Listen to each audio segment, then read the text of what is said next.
What is going on today, guys? You are tuning in to the David J. Sherwin podcast, and today's episode is going to be titled Gratitude in Service. And the reason why I think that this is an important topic to talk about, having gratitude in service, is that for me personally, I've been finding myself in a better and better space each day as I've been working on meditation, finding the things that I enjoy doing.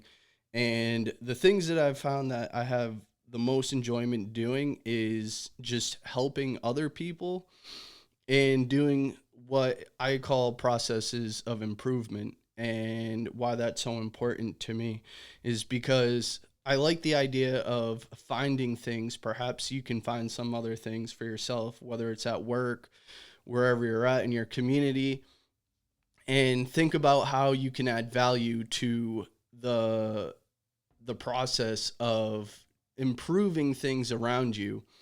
And the reason why I think that that is so important is because it's fulfilling to help you grow towards your goals. Because after I did my goal list of my 5 goals that I want to set out to achieve, I found something very important in the midst of going towards these goals. And the first goal that I have on my list that I have to check out is a bachelor's degree. And what's been pretty helpful in me working towards this goal, because my end goal is just to be, I want to be successful in business. And to be successful in business, you have to, in my opinion, find a way to bring value to other people.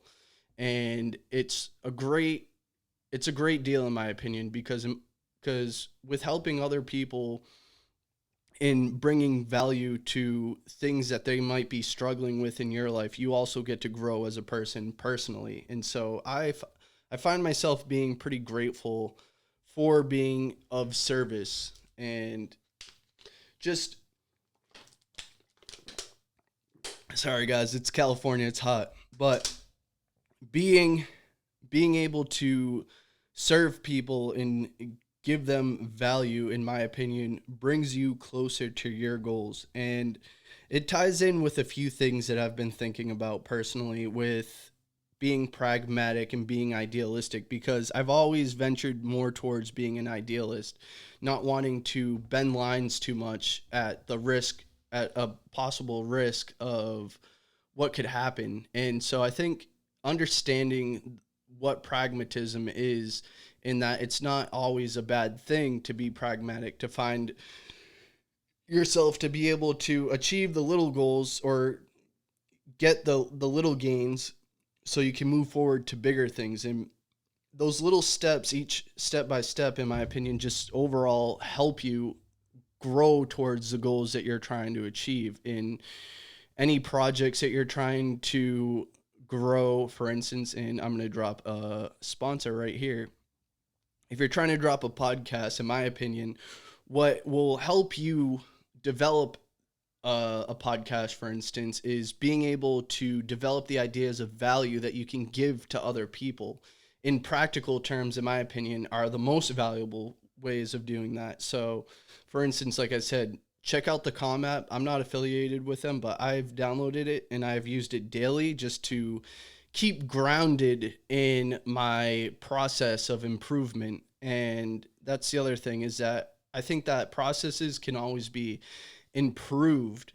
And like I said, I took this course from Wharton on success and trying to identify how I can make my goals align together so that they work together effectively.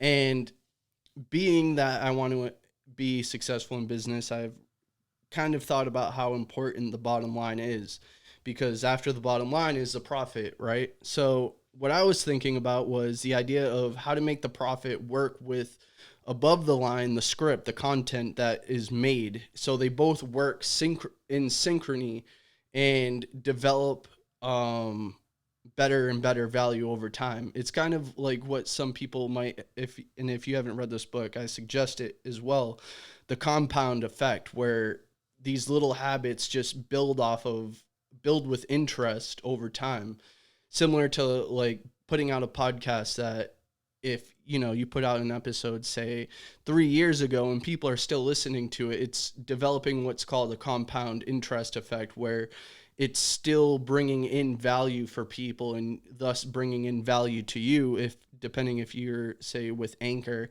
and you've got sponsorships and however many people listen to it, you're still bringing in money over time. And I just thought that that was a kind of a profound effect. And I just wanted to get this idea out in a podcast. I could have done it in an Instagram video, but I like to keep the Instagram videos short so people gain value immediately right away off the Instagram um, posts that I post, because I don't like to drag things out.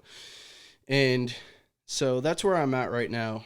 And I think that this idea can bring you value. And like I said, finding gratitude and service and how do you bring value to other people who are struggling with something, for instance. And that's just what I've been working on for my job in particularly, is just finding things that I know have issues and just working on it and fixing it and developing quality in them. And I think that's another important idea to consider, is quality and quality management, because that all works together with process of improvement.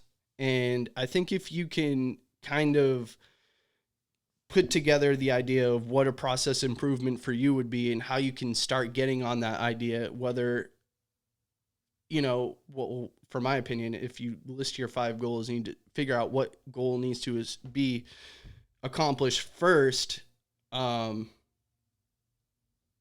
You can start working on your process improvement in that area, bringing value to it, growing other people, growing yourself, and then thus working on all of those other goals that you want to achieve. So that's where I'm at today. I'm still developing a schedule for the podcast deal. It looks like I'm probably going to be dropping about 3 a week, and I'm working on, like I said before, doing this pragmatically. So reaching out to other people who might be interested in being on this podcast. So I'm also on LinkedIn, and I didn't know this because I didn't really look at LinkedIn a lot, but I've been getting people reaching out to me that were showing interest of being on this podcast. But in all honesty, if you want to be on this podcast, reach out to me on any medium, as long as I'm paying attention to it. And something else I did with my phone, which is something that perhaps would help you as well with process improvement, is organizing things that you use frequently. So for instance, I use Instagram to post, but I use a few other apps to help me sort of format the videos, get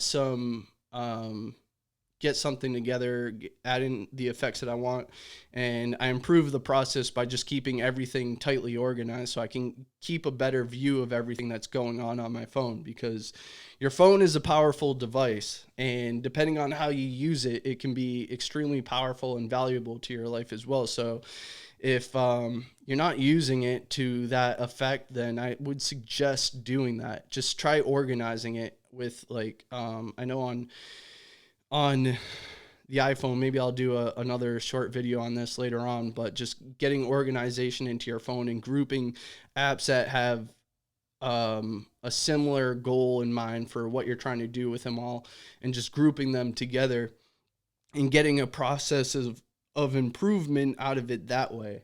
So that's where I'm at today. I'm not going to drag this on too long, but I just hope you guys are staying well. Do some meditation, breathe, ground yourself, get that process correct, get your flow of breathing in order, and then carry on with the days. Every day is a fresh new day. It's another day, and it's a beautiful thing to be grateful for as well. So I hope you guys are all doing well. Follow me on Instagram at David J. Sherwin, Facebook, iTunes, iHeart. I got a website going now, so follow me there, and I hope you guys are all staying well, and I will see you all soon.